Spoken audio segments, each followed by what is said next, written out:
Monsieur le Premier ministre, connaissez-vous la commune de Champéon? Probablement pas, mais c'est bien dommage car c'est l'une des rares communes de ma circonscription où l'on vient d'inaugurer un cabinet médical. Mais cela n'a été possible que grâce à l'engagement sans compter des élus locaux et à la volonté d'un médecin de s'installer en ruralité. Dans mon département, la Mayenne, classée 3e sur le podium des déserts médicaux, c'était un événement quasi historique pour les 600 habitants de ce village. C'est pourquoi, comme beaucoup de Français pour qui l'accès aux soins est une préoccupation majeure, j'attendais avec impatience et intérêt vos propositions en matière de santé.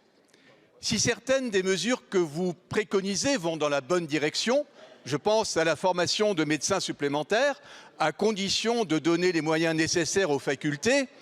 En revanche, j'attendais davantage d'audace de votre part que le coup du lapin, votre taxe punitive qui ne réglera en rien la fracture médicale entre nos territoires. Monsieur le Premier ministre, les écarts de densité médicale se creusent et les délais d'attente pour accéder à un médecin augmentent, malgré les efforts considérables des collectivités territoriales pour attirer des médecins. La protection de la santé est une responsabilité régalienne de l'État. Pourtant, 9 millions de Français n'ont pas accès à un médecin. Un Français sur 2 renonce à se soigner parce qu'il n'a pas de médecin traitant.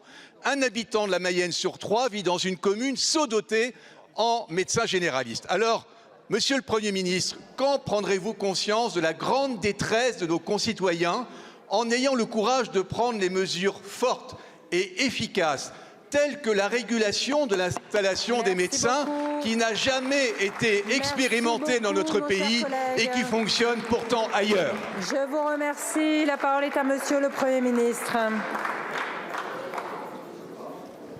Merci Madame la Présidente, Mesdames et Messieurs les députés, Monsieur le député Yannick Favennec-Becot. La santé et l'accès aux soins, c'est la préoccupation numéro 1 des Français. Où qu'on aille, quelle que soit la circonscription, quel que soit le déplacement qu'on fait sur le terrain, évidemment que le premier sujet qui revient, c'est la santé, parce que c'est notre bien le plus précieux. Et puis c'est l'accès aux soins, parce qu'on sait c'est très difficile dans beaucoup de territoires de pouvoir accéder à un médecin ou à un professionnel de santé. À partir de là, quelle est la réponse? La réponse de long terme, c'est de former plus de médecins. On a mis fin au début du précédent mandat, et vous le savez, à ce numerus clausus qui avait été décidé depuis des décennies, dans une logique, et aujourd'hui on se dit mais comment est-ce qu'on a pu penser avec cette logique qu'il fallait former moins de médecins pour que les Français accèdent moins aux soins, pour que ça coûte moins cher à la solidarité nationale. On est sorti de ce système-là au début du précédent mandat. On formait 8100 médecins chaque année en 2017 quand le président de la République a été élu. Je l'ai annoncé ce week-end, nous en formerons 12 000 par an en 2025 et j'ai fixé l'objectif de 16 000 par an en 2027. Ça veut dire qu'en 2 quinquennats du président de la République, on aura doublé le nombre de médecins en formation chaque année. C'est ça la réponse de long terme. Parce que la réalité, c'est que, monsieur le député, ça n'est pas qu'un sujet de lieu d'installation. Si je demande ici, les 577 députés ne sont pas là. Mais si je demande aux députés dans cet hémicycle qui considèrent qu'il a suffisamment de médecins sur sa circonscription de lever la main, qui lève la main? Personne ne lève la main. Donc le sujet de la liberté d'installation est devenu, malheureusement, et je le déplore par rapport à ce que nous connaissions il y a un certain nombre d'années, est devenu un sujet secondaire. Aujourd'hui, nous connaissons des déserts médicaux et des difficultés d'accès aux soins un peu partout sur le territoire. Donc c'est un sujet de nombre de médecins. Donc il faut en former davantage, ce que nous faisons. Et d'ici là, comment faire pour renforcer l'accès aux soins? D'ici à ce que nous ayons plus de médecins qui puissent s'installer à plus d'endroits sur le territoire, c'est de libérer des créneaux chez le médecin et du temps médical. Comment est-ce qu'on libère des créneaux? D'abord en continuant à déléguer un certain nombre de tâches, notamment des tâches administratives. J'ai fixé dans ma déclaration de politique générale un objectif clair, libérer 2 500 000 consultations chez le médecin en augmentant les postes d'assistants médicaux.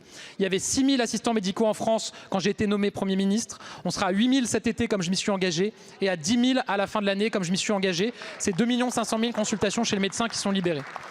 Donc plus d'assistants médicaux. 2, continuer à déléguer des tâches à d'autres professionnels quand c'est possible. J'ai annoncé des nouvelles mesures ce week-end et je veux saluer le travail aussi des parlementaires, Stéphanie Ries, Frédéric Valletoux à l'époque où il était parlementaire. Par exemple, Nous donnerons en juin la possibilité pour les pharmaciens de prescrire certains médicaments, notamment pour les angines et les cystites. On sait que c'est plusieurs millions de consultations libérées chez le médecin. Nous donnerons la possibilité aux opticiens de corriger les prescriptions qui sont faites par les ophtalmos pour que les patients n'aient pas à repasser chez l'ophtalmo pour faire une correction de 0,25. Là aussi, c'est des consultations qui sont libérées. Et puis, j'assume totalement, monsieur le député, vous avez fait écho à cette mesure, de dire que libérer du temps chez le médecin, c'est aussi lutter contre ce phénomène dont parlent beaucoup de médecins, ce sont les rendez-vous médicaux non honorés. Pour beaucoup de médecins, ils disent que c'est 5 rendez-vous par an en moyenne. En tout cas, les études qui ont été faites estiment qu'il y a 27 millions de rendez-vous chez le médecin chaque année qui ne sont pas honorés. D'un côté, vous avez des patients qui ont un rendez-vous chez le médecin, qui parfois en prennent plusieurs chez plusieurs professionnels et qui ne se présentent pas. Et de l'autre, vous avez des patients qui attendent parfois des mois avant de pouvoir avoir un rendez-vous. C'est incompréhensible comme situation. Donc moi, j'assume de mettre en œuvre l'engagement que j'ai pris dans ma déclaration de politique générale. Quand on a rendez-vous chez le médecin et qu'on ne se présente pas sans prévenir à l'avance, on paye.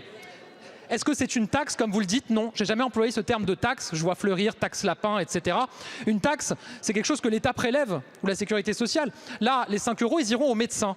Parce que c'est un juste dédommagement du médecin qui a un patient qui avait rendez-vous, qui ne se présente pas sans le prévenir.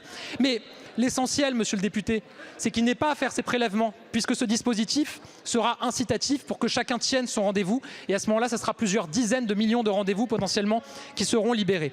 Donc vous le voyez, plus de médecins formés pour l'avenir. D'ici là, plus de temps médical pour les patients pour qu'ils puissent accéder plus facilement aux soins. Ça passe aussi par le développement des SAS et la Mayenne sera concernée dès cet été. Je suis sûr qu'en déployant ces solutions, nous pouvons arriver à répondre aux préoccupations des Français.